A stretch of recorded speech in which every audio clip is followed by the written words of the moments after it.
자, 이번에는 문학 파트입니다. 수능 단기 기출 특강. 네, 문학이죠. 줄여서 수단기문이라고 제목을 좀 정해봤어요. 네, 수단기문 2강의 데이 2에 이제 여러분들이 또 미리 다 풀고 이렇게 질문지 작성하고 제출을 했는데, 자, 요거 3번 문제네요. 네, 2강 부분의 3번 문제는 가 작품이 모란이 피기까지는요. 제목을 좀 한번 써놓을까요?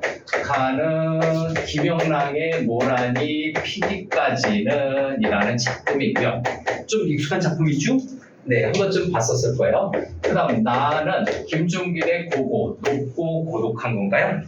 네, 요 작품인데 한마디로 요 모란이 피기까지는 에서의 나의 봄과 김종길의 고고에서 네, 바로 고고한 높이라고 얘기를 하고 있죠. 이것이 무엇인지를 간단하게는 좀 정리해야 됩니다. 일단 기억에 나타나는 나의 봄이라고 하는 것은 시적 화자의 소망을 상징한다라고 정리가 되어 있을 거예요. 화자의 소망이라고 하는 것은 뭡니까? 모란이 피는 것이죠. 그래서 모란이 피는 것이 표면적인 시적 화자의 소망이에요. 이 모란이 상징하는 것은 시적 화자가 추구하는 가치, 보람 정도겠죠. 그 다음 고고한 높이는 뭐라고 되어 있습니까? 자연스럽고 순수하다라고 얘기하고 있죠. 그래서 고고한 높이는 자연스러움 또는 어떤 순수함이라고 일단 간단하게 문맥적으로 정리할 수 있는데, 자, 여기 시여러분 다가가 나가 이렇게 되어 있네요. 이렇게 되어 있나? 또 옆에 보면 기억과 니은이 나타나 있지만 일단 가 작품에서 있는 내용 중심, 나 작품에서 있는 내용 중심으로 지금 문제 선택지를 구성했네요. 아마 출제자가 알기 쉽게 풀라고 해준 것 같습니다. 땡큐죠. 근데 기억이요. 자, 서름이라고 하는 것이죠. 두 번째, 내 한해는 다가고 마라라고 해서 요거 작은 따옴표 있는 부분이죠. 요 작은 따옴표 부분은 작품의 표현 부분이에요. 그래서 실제로 정답 판단 부분은 어떤 것이냐? 바로 뒤에 있는 거. 기억을 경험하지 못하게 하는 못하게 방해하는 요인인지 틀린 거 골라야 돼요. 다음 두 번째. 기억의 경험이, 나의 봄의 경험이 화제의 삶에서 차지하는 비중이 큰 것인지, 그 다음에 세 번째, 기억에서 경험할 수 있는 강렬한 정서. 자, 강렬한 정서를 나타내는 건지 한번 따져봐야 되겠죠. 일단 모란이 피기까지 해서 서름이라고 하는 것은 무슨 뜻일까요? 자, 서름이라고 하는 것은 한마디로 정말 모란이 져서 슬픈 거예요. 그래서 서름이라고 하는 것은 방해하는 요인이 아니라 화자의 그냥 어떤 그 상실감을 나타낼 수 있는 거죠. 봄을 잃은 또는 모란을 잃어버린 상실감의 상징물이다라고 하는 거죠. 상실감의 정서의 상징물이다라고 봐야 되겠는데 바로 1번으로 나오면 되죠. 네, 서럽다라고 하는 거죠. 네, 서러움은 슬픈 것인데 서러움, 슬픔이 왜 나타났다고? 모란이 져서 슬픈 거잖아요. 방해물이 아니라 상실감이다라고 얘기해 주면 되겠죠. 그 다음에 내 안에는 다가고 마라라고 하는 것도 역시 상실감인가요? 그렇지만 그만큼 나에게 비중이 크다? 네, 연결해서 했을 때 크게 지장은 없을 거예요. 내 한해는 다 가고 만다라고 하는 것은 바로 봄의 상실감, 앞에서 했던 봄의 상실감, 또 모란이 진다라고 하는 것을 그대로 집어넣는다고 하더라도 이게 경험이잖아요. 이 경험이 비중이 크다. 봄의 비중이 크고 모란의 비중이 크다라고 얘기할 때 괜찮아요. 요건요.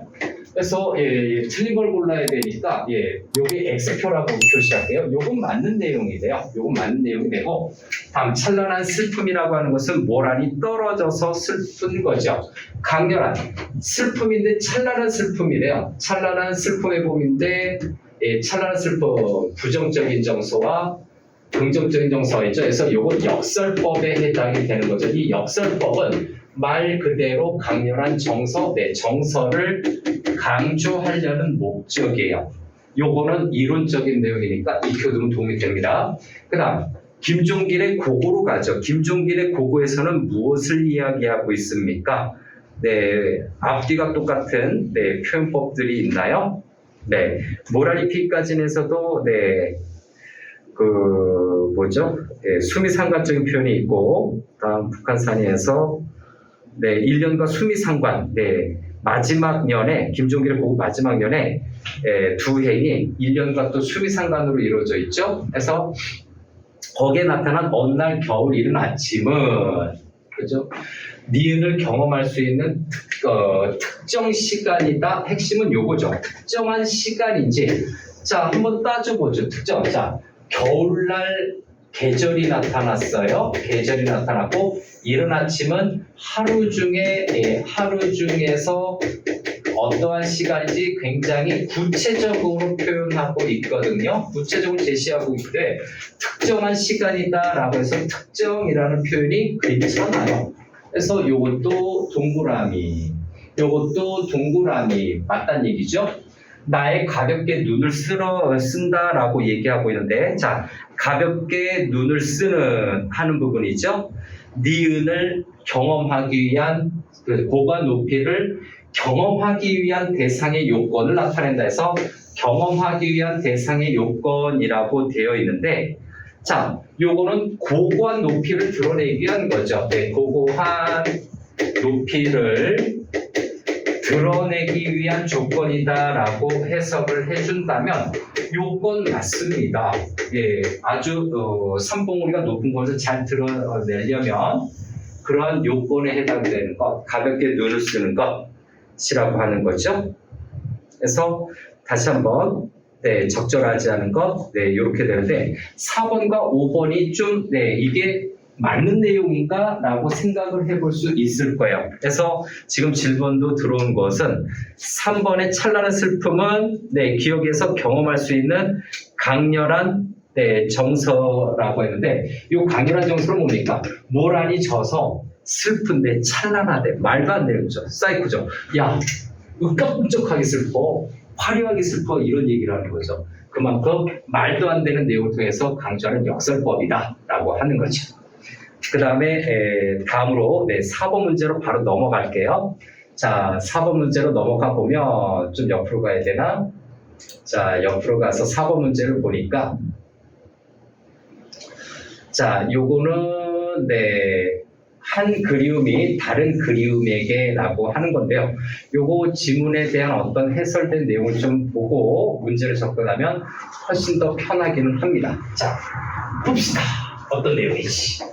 자, 4번 문제는 정희성의 한 그리움이 다른 그리움에게 라고 하는 작품과 연계돼서 네, 출제된 문제입니다. 그러면 일단 문제 선택지를 정리하고 지문을 잠깐 좀 볼게요. 네, 지문을 좀 잠깐 요것도 봐야 될 것 같은데 일단 4번 문제 내용을 좀 정리해 봅시다. 4번 문제 내용을 좀 정리해 보면 윗글에 대한 설명으로 적절하지 않은 것이라고 되어 있으니까 이렇게 작은 따옴표가 있는 건 문제 부분이에요. 네, 서술어로 의지나 신념을 나타내고 있는지 그 다음에 반복적 사용이죠. 반복적 사용이죠. 운율의 효과를 얻고 있는지 다시 한번 볼까요?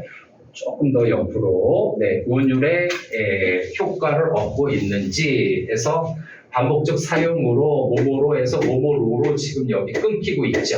의지나 신념, 운율의 효과, 그 다음에 모모를 활용하여 그래서 활용하여 여기에서 끊어야 되겠네요. 현실에 대한 비판 의식인가요? 네, 비판 의식 요걸로 간단하게 잡아봅시다. 다음 불완전한 문장으로 여기서 끊고 작품을 마무리하여 여기까지 끊어볼까요? 자, 여운을 주고 있는지. 자, 불완전한 문장 마무리예요. 그래서 불완전 마무리를 통해서 여운을 주고 있는지. 다음에 수미상관의 기법, 앞뒤가 똑같은 거죠. 이런 것들은 먼저 확인할 수 있습니다. 안정감을 주고 있는 이 선택지 자체 내용은 틀린 것 같지가 않습니다. 자, 결론적으로 보면 여기에서 네, 반어적 어조라고 하는 거죠. 네, 반어적 어조를 통해서, 반어법을 통해서 현실 비판 의식을 드러냈는지 좀 체크를 해봐야 되는데, 자, 여기서 반어적 어조인지 요거를 나중에 좀 확인을 해볼게요. 반어법이 있는지 본문에서 확인해 봅시다.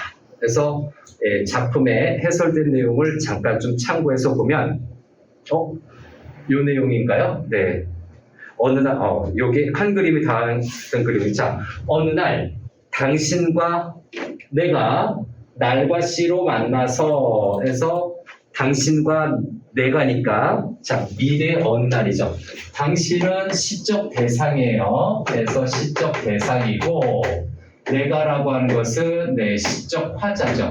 나와 대상인 당신이 날과 시 플러스와 마이너스 음과 양으로 만나서 라고 하는 거죠. 음과 양으로 만나서 하나의 꿈을 엮을 수만 있다면 해서 하나의 꿈이라고 하는 것은 뭡니까? 둘 간의 어떤 진실한 소통, 진실한 사랑이겠죠. 그래서 네, 사랑과 거기에 따른 어떤 그 소망이 있을 거예요. 같이 살아가고 싶은 소망을 엮을 수만 있다면 우리들의 꿈이 만나 해서 꿈이라고 하는 건 앞에 있으니까 됐고 한 폭의 비단이 된다면 자, 한 폭의 비단이라고 하는 것은 뭡니까? 네, 어떤 긍정적인 사랑의 이미지가 나타날 거예요. 긍정적 사랑의 이미지를 사랑의 상징물이라고 봐야 되겠죠. 한 폭의 비달이 된다면 서로 사이좋게 금수좋게 살아가는 비달이 된다면 나는 기다리리 추운 골목에서 추운 골목에서 나는 기다리리라고 해서 도치법이 쓰였죠. 여기요. 네, 도치법. 요 자체의 걸 보자면 그런데 나는 기다린다라고 하는 것은 화자의 어떤 소망이 어떻게 됩니까? 의지로 지금 확장되고 있는 거죠. 기다리겠다. 당신을 기다리겠다고. 그 다음 추운 골목은 부정적 현실이에요. 그래서 아까 현실 비판적인 내용이 있었는데 네, 부정적 현실이죠. 부정적 현실은 뭡니까? 한마디로 내 사랑의 시련과 고난이라고 봐야 될 거예요. 사랑의 시련과 고난 속에서 오랜 침묵과 외로움 끝에 라고 해서 추운 길목, 침묵, 외로움 이런 것들은 네, 부정적인 현실과 관련이 되는 거예요. 1, 2, 3로 한번 해줍시다. 한 슬픔이 다른 슬픔에게 라고 했는데 손을 주고 해서 한 슬픔이 화자의 슬픔이겠죠. 이 한 슬픔은 네, 화자의 슬픔일 거고 다른 슬픔, 대상의 슬픔. 순서는 서로 바뀌어도 상관없을 것 같아요. 손을 주고라고 하는 것은 연대와 포용이라고 얘기했는데 이거는 뭡니까? 네, 상호 관계를 형성하는 거. 연대와 포용이 상호 관계를 형성하는 거겠죠. 인연이겠죠. 사랑을 이루는 거겠죠. 그래서 한 그리움이 다른 그리움에 극한 눈을 들여다볼 때 그래서 그리움이라고 하는 것이 바로 이 작품의 또 다른 정서겠죠. 그리움도 있고요. 기다림도 있고요. 그 다음에 내 슬픔이라고 하는 건 그동안 삶의 여정이겠죠. 자, 눈을 들여다보는 행위는 바로 뭡니까? 서로에 대한 어떤 위안과 교감이라고 봐야 되겠죠. 서로 위안을 주면서 상호 교감을 하는 걸로 봐야 되는 거예요. 자, 그래서 어느 겨울인들 해서 여기 추운 골목이 있으니까 이 겨울은 부정적 현실과 관련이 되는 걸로 봐야 되겠죠. 겨울의 추운 길목. 어느 겨울인들 우리의 사랑을 춥게 하리라고 얘기하고 있네요. 좀 이제 뒤로 가서 이 정도로 좀 다시 올게요. 그래서 다시 한번 우리의 사랑을 춥게 하리라고 하는 부분에서 사랑이 여기에서 핵심어라고 봐야 되겠죠. 한 그리움이 다른 그리움에서 그리움과 사랑이겠네요. 자, 우리들의 사랑이라고 해서 이것이 화자가 추구하는 거죠. 화자가 추구하는 것이 바로 내 사랑이고 춥게 하리라고 해서 이 서리법을 통해서 사랑을 강조하고 있네요. 그리움과 기다림, 사랑이죠. 그래서 외롭고 긴 기다림, 추운 길목과 비슷하네요. 외롭고 긴 기다림은 역시 부정적인 현실이에요. 서로 만나지 못하고 있는 부정적인 현실이겠죠. 만날 수가 없어요. 어느 날 당신과 내가 만나라고 해서 요 만나가 바로 소망의 내용이죠. 네, 소망의 내용이 바로 만나고 싶은 것이죠. 하나의 꿈을 엮을 수만 있다면 해서 여기가 수미상관으로 반복이 됐잖아요. 이 부분이 수미상관으로 반복이 돼요. 수미상관을 왜 따지냐? 주제 파악하자라는 얘기예요. 여기에서 주제의식이 암시가 되고 있기 때문에 만나서 꿈을 엮을 수만 있다면 꿈을 엮은다라고 하는 것은 사랑을 완성한다라는 내용이겠죠. 만남과 사랑입니다. 그래서 만남과 사랑인데 꿈을 엮을 수 있다라는 것은 결국 아까 외롭고 긴 기다림, 그 다음에 추운 길목, 겨울 이런 것이죠. 그래서 이런 걸 통해서 최종적으로 뭡니까? 부정적 현실을 극복하겠다라는 내용이죠. 부정적 현실, 당신과 만날 수 없는 부정적 현실을 극복하겠다라고 하는 어떤 구체적인 내용을 제시하고 있어요. 그러면 다시 한번 이제 4번 문제로 가볼까요? 적절하지 않은 것. 여기서 반어법 자체가 드러났나요? 안 드러났어요. 표현법 자체가 안 드러나서 자, 표현법 자체가 다시 갔다가 좀 올까요? 여기 밑에 보면 반어 좀 위에다 써볼까요? 반어적 어조가 없어요. 반어적 반어법이 없기 때문에 현실에 대한 비판의식도 들어있지 않아요. 현실을 극복하겠다라고 하는 거고 부정적 현실을 느껴서 슬픔과 그리움과 기다림을 느꼈지 비판하는 것이 아니죠. 반어법이 없어요. 그래서 이런 것들은 일단 가장 먼저 표면적인 표현법을 갖고서 또 정답 뒤에 판단하는 거죠. 비판의식은 더군다나 없어요. 간절한 그리움과 기다림을 이야기하고 있는 거죠. 그래서 3번과 4번 문제 마무리했고요. 계속 이어서 이제 9번 문제로 좀 넘어갈까요? 네, 9번 문제로 넘어가겠습니다. 자, 쭉 넘어가서 8번 8번 어디 갔죠? 네, 오른쪽에 있겠죠? 자, 9번 요건데 문제가 좀 길고 복잡해 보이죠? 자, A와 E에 들어갈 말로 적절하지 않은 것을 골라달라고 얘기합니다. 자, 들어갈 말로 적절하지 않은 것 한번 체크해 봐야 되겠네요. 요거는 약간 축소해서 좀 봐볼까요? 전체적으로 좀 너무 늘렸네요.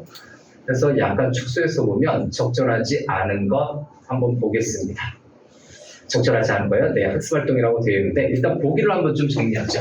시에 쓰인 어구의 다양한 의미를 이렇게 되고 있어요. 그래서 요거를 보기를 먼저 봐야 되나 1, 2, 3, 4번 선택지를 먼저 봐야 되나 좀 고민을 좀 하겠죠. 그래서 고민을 하게 되는데 그래도 여기 활동 1, 2, 3도 있으니까 핵심적인 것은 어구의 다양한 의미라고 되어 있죠. 두세 단어가 모이는 거죠. 자, 시의 흐름, 시의 이미지를 고려해서 기업과 관련된 어구라고 되어 있죠. 자, 기업과 관련된 어구 뭔지 한번 확인해 봅시다. 기업과 관련된 어구가 뭡니까? 뿌리 깊은 벌판이에요. 그래서 이 기업이라고 하는 것은 뿌리 깊은 벌판으로 표현이 되어 있고요. 자, 뿌리 깊은 벌판이라고 하는 것은 한마디로 어떠한 공간인가요? 그 해설을 좀 참고하세요. 이 고통이 있는 공간, 고통을 받아들여서 어떻게 됩니까? 성숙하게 하는 이런 공간이죠. 고통을 통해서 성숙해진다. 이용기의 낙화처럼 그런 내용이 되죠. 그리고 두 번째는 함축하고 있는 의미죠. 시에서 찾아 표현해 넣어보고요.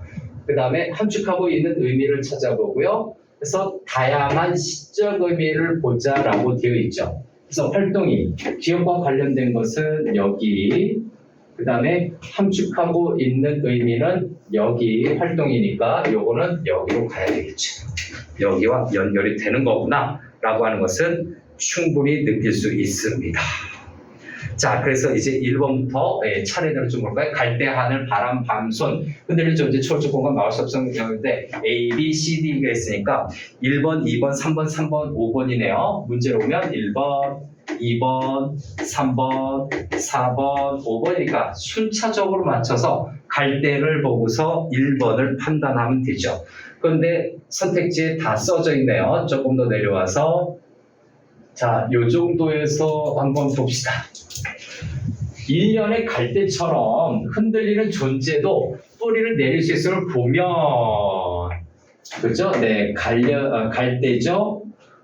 자, 뿌리를 내릴 수 있어요. 네, 흔들려도 갈 때가. 굳건한 삶의 공간이, 자, 다시 한번, 기억은 굳건한 삶의 공간이다 라고 해석을 하고 있네요. 자, 기억법은 다시 한번 보세요. 뿌리 깊은 벌판이니까 뿌리가 깊은 거니까, 자, 다시, 네, 뿌리 깊은 벌판이에요.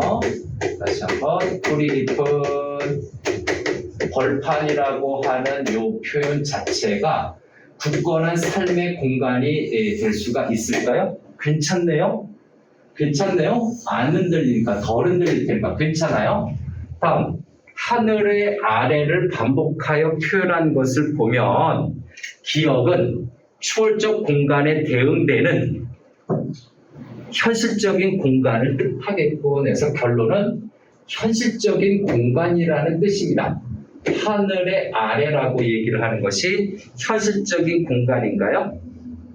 하늘 아래를 반복해서 표현한 것은 하늘 아래가 어디죠? 벌판이잖아요. 땅 벌판이죠. 현실적인 공간 맞잖아요. 요거 땅 벌판을 의미하는 거기 때문에 대응되는 초월적 공간과 서로 대조되는 그런 공간이다? 괜찮을 것 같아요. 요것도. 그 다음 3번 선택지. 바람은 막을 수 없다고 한 것을 보면 기억은 영원한 운명의 구속을 벗어날 수 없는 공간이다라고 얘기를 하고 있어요.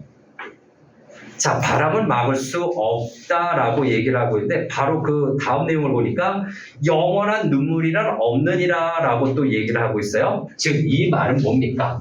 바람이라고 하는 것은 속된 말로 내 시련과 고난이라고 되어 있는데 영원하지 않아요. 뭐라고 되어 있죠? 그 다음에 영원한 눈물이란 없는 것이다 해서 영원한 눈물이란 없다라고 얘기하는 걸로 봐서 벗어날 수 없다라고 하는 요것이 잘못되죠. 영원한 거 없으니까 영원한 거 없다라고 얘기한 거니까 영원하다라고 하는 것은 말이 안 되죠. 방해물, 시련과 고난의 이미지까지는 가능하겠지만 요거는 뭡니까? 벗어날 수 없는 것이 아니라 운명의 구속은 언제든지 벗어날 수 있는 공간이에요. 그래서 벗어날 수 있는 공간으로 우리가 정리해 주면 되겠죠. 얘가 잘못됐네요. 다음 4번에서 오만 것을 보면 요보다 뒤 피할 수자 시련에 맞서야 하는 공간이다라고 얘기를 하고 있어요. 밤이라고 하는 요 건데 요거는 시련 맞죠? 네, 부정적인 시련으로 해석이 될 수도 있고 부정적인 시련이 될 수도 있고 그다음 벌판은 바람이 불 수밖에 없죠. 하늘 아래 그 공간은 바람이 불 수밖에 없습니다. 시련과 고난의 공간인 건 맞아요. 그래서 맞서야 한다. 이 맞서야 한다는 건 극복해야 될 극복 대상으로 볼 수 있는 거죠. 괜찮을 것 같아요. 이것도요. 다음 손님과의 만남 기대하고 있는 것을 보면 희망이 예비된 공간, 희망이 준비된 공간이다라고 얘기하는 건데, 자, 손님과의 만남이라고 하면 뭔가 긍정적인 거잖아요. 서로 유대감을 형성하고 유대감 또는 연대감을 형성하는 걸로 보기 때문에 희망적이다라고 하는 것도 나름 괜찮을 것 같아요. 어구의 의미 차근차근 따져서 너무 본문에 매몰되지 말고 여기를 볼 때, 자, 우리 자체적으로 판단했지만 보기로도 한번 다시 정리할게요. 자, 손은 만남의 대상이라고 여기에 해석해주고 있잖아요. 만남이라고 하는 것은 희망이라고 하는 것과 연결했을 때 오케이, 괜찮습니다. 그 다음에 부정적인 상황이죠. 부정적인 상황, 그죠? 여기로 이렇게 부정적인 상황으로 쭉 직접 써져 있으니까 이런 부정적인 상황은 당연히 극복의 대상, 벗어나야 될 대상인 거죠. 그 다음에 바람은 막을 수 없다라고 하는 이 부분이죠. 그래서 틀리면 막을 수 없다라고 하는 이 부분에서 막을 수 없다라고 한 것을 보면 벗어날 수 없다? 그건 아니고요. 시련과 고난이 있다는 얘기예요. 시련과 고난을 피할 수 없는 거죠. 막을 수 없으면 시련과 고난을 피할 수는 없는데 피할 수는 없는데 그 다음에 보니까 영원하지 않아요. 그러나 벗어날 수도 있어요. 벗어날 수도 있다라고 정리가 될 수 있죠. 그래서 3번 다시 한번 정리했어요. 초월적 공간은 여기 있으니까 네, 그래서 하늘 아래를 초월적 공간 여기도 있죠. 현실적인 공간. 하늘 아래는요. 다시 한번 하늘 아래는 네, 현실적인 공간으로 해석이 되는 거죠. 하늘 그 자체를 가리키는 건 아니니까 이런 식으로 정리해서 마무리하면 되겠습니다. 자, 끝이에요.